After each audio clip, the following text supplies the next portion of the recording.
Ladies and gentlemen, Mr. Cropper here. I've been watching ADV China, which you guys tried to alert me to. I've been familiar with their channel for a long time, but several of you, including Jim Woods, sent me videos of ADV China saying it's different there in China now. Things are different, right? They're not just a communist hellhole. They're a lot like a capitalist society, very much like a capitalist society, right?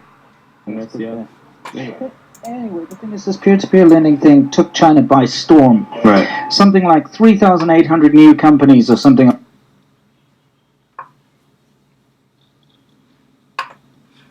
2016, 2017, 2018.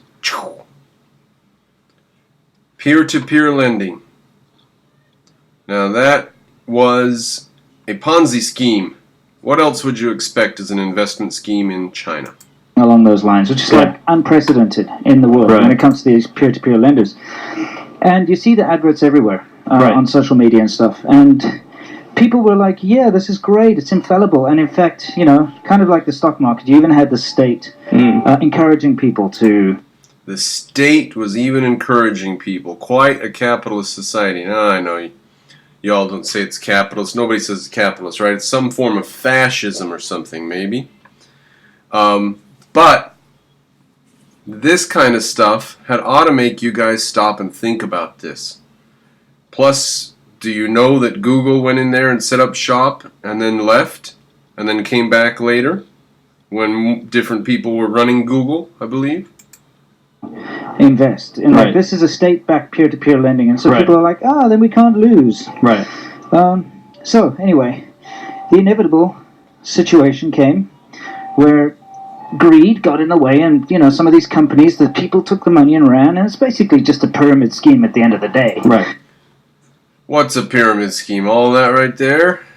You might be surprised at how much of that is a pyramid scheme. How many of those buildings are unoccupied or unoccupiable? And also, you know, China's got a very immature debt industry. You know, like in America, you need a credit history. You might think this is amazing China right here. This is Taiwan, actually. And stuff before you can take out a loan. And, you know, there's like quite a lot that goes into it.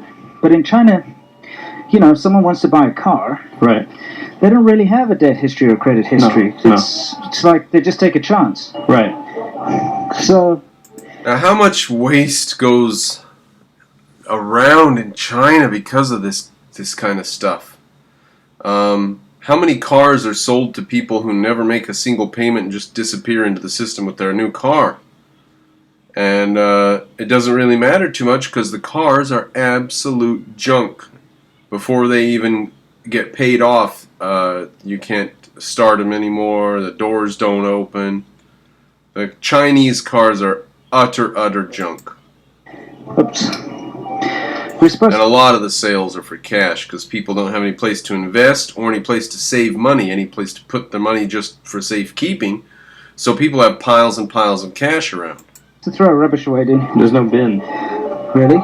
No. I called shenanigans. I'm sure there's a bin. Well, you keep talking. I'm going to put this stuff in our scooter. Okay. It's in Taiwan, and there's no trash bin to throw anything away. Cool. How's it been out here? I think there's one over there as well. Okay. All right. So anyway, that's the end of what we need. A lot of money, and it's actually incredibly bad. Right. Oh man, Flygate 2012. You know. Look at the way they sort their garbage. That's so silly, and it's going to be everywhere. Imagine I threw the keys in. I'm glad I didn't. It's raining, so... Great! What's terrible about garbage sorting programs like that is they go dump them all together and throw them in a landfill afterwards. I don't know if we should ride. Well, let's just kind of hash this one out here, and then we'll just hit this horrible rain. Sure. So, what happened was... a vast amount... Okay. It was actually the state came in, and they were like, listen... we have to regulate this because this is getting out of hand. Right. And they put a whole bunch of checks and balances in, which weren't there before. And they said, like, you must, you know, check this, and we're going to do spot checks and all this kind of stuff. Right. And rather than try to comply because it was too difficult for most of them, what ended up happening is a lot of them just closed doors. Right. Now, was that all just a setup? Who knows? Maybe the government's utterly incompetent. Maybe there were lots of people in the government. Maybe the government planned it. They got all these people to invest, and then they went and said, all right, you got to do this and you got to do that, and shut down and took the money. Now, who did it? How did they do it? I don't know. But the problem is in China, you can't address the issue. There's no legal system. There's no court system. Nobody's held to account. It's flight by night. Now, how similar is this to capitalism? When in capitalism you're held to account for what you do, you can go to court, you can be taken to court, you can be put in jail for what you do. While in China they have no time to worry about stuff like that. They're too busy arresting people for political crimes and putting them in fake ambulances and killing them and harvesting their organs. They were like, sorry, that's it. Right. And people lost huge amounts of money. Like, a lot of people. A lot of people lost huge amounts of money in this. A lot of people, like anybody they know. No, they suppress this information simply because they don't want widespread panic. Right. But all right, they suppressed the information, so there's no free press in China. Who is out there saying that China is a free society? I know there's a lot of people out there saying it. But like, my family was affected. My wife lost a. His wife lost money. So this isn't just a story somewhere in China. There's 1.3 billion people. Somebody lost some money. No. A lot of money through this. Mm-hmm. So did her friends. And His wife and his friends. her work colleagues, because they all kind of do it together and stuff. Right. And her family. And literally... Wife, friends, work, colleagues, family. So everybody around lost money on this. Everyone that I know actually lost some money on this peer-to-peer lending stuff. It's like almost everyone was doing it. Did your family get involved in that? Vivi did it in the beginning a little bit, and then she pulled it out after she made a little bit. Good. So both of them have immediate family members who lost money in the scheme. I don't know why. I guess it's it. I don't know. I feel like a lot of people, if you've gone abroad for any significant amount of time, you lose a lot of trust in China. I've never even gone abroad from China. I live abroad from China, and I don't trust them. All the stuff that's manufactured there is junk. And the way things work there. So she's always wanted to, I don't want to air her dirty laundry, but always try to get money out. She's a smart girl. She's always trying to get money out of China, not invested in China. It's because you never know when it's going to go away, right? Never know when your money in China is going to just disappear. You never know what's going to happen in China. Some government official or something. Now, they're almost done talking about this, so we're almost done with them. I just want to mention real quick a little story that I heard back in all around the year 2000 or 2005 or something. I read this article by a guy who had moved to Moscow after Soviet Russia fell apart. And he heard stories about the capitalism there, and they were teaching the word profit in the schools and all this stuff, and he was a dentist.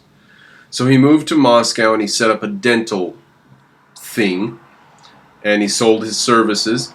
And after his either second or third time of being beaten up by a group of street thugs and robbed, he left. He packed up and left and came tail tucked back to America.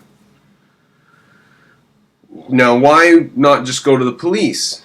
Because the thugs worked for the police.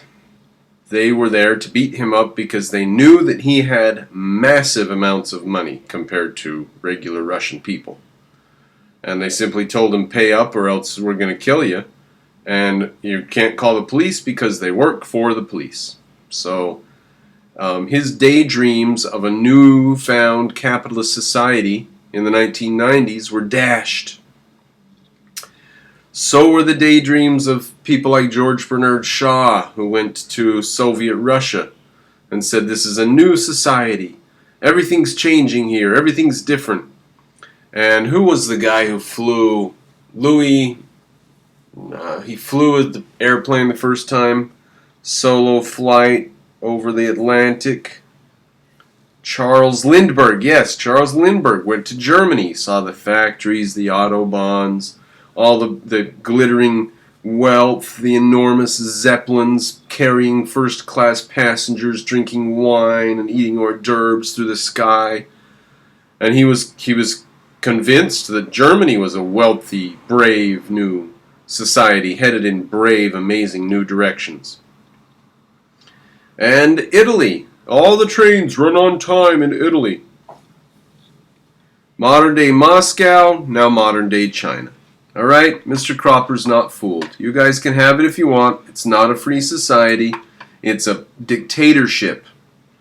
Whether it qualifies as communist or not, I think you have to ask them, because there's no such thing as true communism, right? Every single society that says that it's communist is different from every single other one.